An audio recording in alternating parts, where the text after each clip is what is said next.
નમસ્કાર, આપ જોઈ રહ્યા છો નેશન પ્લસ ન્યૂઝ. હું છું આપની સાથે હેતલ ભગત. વડોદરા શહેરને સંસ્કારી નગરી તરીકે ઓળખવામાં આવે છે, પરંતુ શહેરના કેટલાક વિસ્તારોની હાલત આ ઓળખને શરમમાં મૂકે તેવી બની રહી છે.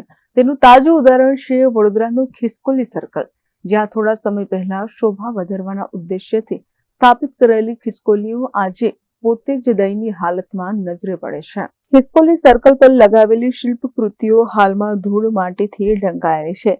અનેક જગ્યાએ ખિસકોલીઓના પગ તૂટેલા જોવા મળે છે અને કેટલીક ખિસકોલીઓ અડધા તૂટેલા આધાર પર ઊભી છે. જે શિલ્પો શહેરની સુંદરતા અને ઓળખ બનાવવાની હતી, તે આજે અવ્યવસ્થાનું પ્રતીક બની ગઈ છે. પરિણામે વાહન ચાલકો અને રાહદારીઓમાં પણ પ્રશ્ન ઉઠી રહ્યો છે કે આ ખિસકોલીઓ વડોદરાની શોભા વધારી રહી છે કે પછી ઘટાડીને શહેરની અવ્યવસ્થા ઉજાગર કરી રહી છે. સ્થાનિક લોકોના આક્ષેપ છે કે લાખો રૂપિયાનો ખર્ચ કરીને આ પ્રકારના સર્કલ અને શિલ્પો ઉભા કરવામાં આવે છે, પરંતુ તેની જાળવણી અને દેખરેખ માટે કોઈ સ્પષ્ટ વ્યવસ્થા નથી. આ લગાવ્યા પછી જવાબદારી કોની? મ્યુનિસિપલ કોર્પોરેશનની, કોન્ટ્રાક્ટરની કે સંબંધિત વિભાગની? તે અંગે કોઈ સ્પષ્ટતા નથી. પરિણામે જાહેર સંપત્તિ ધીમે ધીમે બિસ્માર બની રહી છે. ખિસકોલી સર્કલની અત્યારે એકદમ દયનીય સ્થિતિ છે.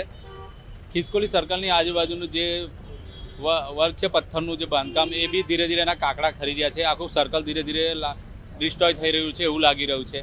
ખિસકોલી સર્કલની ઉપર એક કેમેરા લાગેલા છે. એ કેમેરા પર બધી દળ જામે, ત્યાંથી બી કોર્પોરેશનના તંત્રને દેખાય તો સારું છે કે આ ખિસકોલી સર્કલની હાલત.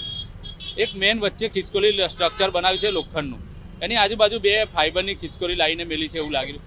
એ ખિસકોલી જ્યારની મેલી હશે ત્યારથી આજ લગી કોર્પોરેશનના કોઈ બી કર્મચારીને ખબર નહીં હોય કે કપડું માર્યું છે કે નથી માર્યું. એની પર ધૂળ ચડી ગઈ છે. ખિસકોલીનું જે ઉપરનું જે પડ છે એ બી ઉખડી ગયું. ખિસકોલીનો પગ તૂટી ગયા છે. ખિસકોલીની બિલકુલ બાજુમાં ઉપરની સાઈડ પર એક એલઈડી સ્ક્રીન લગાવી છે. એલઈડી સ્ક્રીન એટલી સુંદર વડોદરા બતાવે છે, એકદમ ચોખ્ખું, ધૂળ નહીં, ખાડો નહીં, અને દરેક જગ્યાએ સુંદર રોડ, જેની પર તમે લખોટી ગબડ્યા કરો એવું સુંદર બતાવે. એક બાજુ એની નીચે જ એટલી ખરાબ હાલતમાં ખિસકોલી સર્કલ, જેની પર ટ્રાફિક જામ, ખાડા, ડસ્ટિંગ, પોલ્યુશન, એટલી બધી સમસ્યાઓની ભરમાર થઈ ગઈ ખિસકોલી સર્કલ, જેની કોઈ લિમિટ જ નથી. આપનું શું માનવું છે, ખાસ કરીને ખિસકોલીને લગાવ્યા બાદ આવી પરિસ્થિતિ માટે કોણ જવાબદાર છે? આવી પરિસ્થિતિ માટે એક કોર્પોરેશનનું તંત્ર જ જવાબદાર છે, કેમ કે એમને ખાલી લગાવી દીધું, એમનું જે બિલ છે પાસ થઈ ગયું, પછી કોઈ જોવાવાળું આવતું નથી.